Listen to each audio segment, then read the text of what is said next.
I built an app that looks at my fridge and tells me what to cook. Here's my fridge.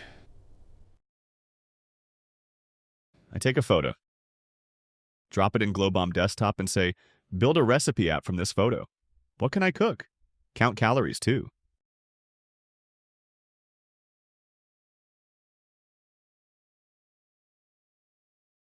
It identified my ingredients and even calculated their calories and gave me healthy recipes based on what I have.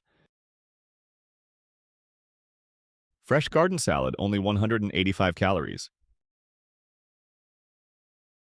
Grilled salmon, high protein. Cheese omelet, 350 calories. This was a demo of a calorie tracking recipe app made from a fridge photo. Photo, prompt, app, Glowbom Desktop.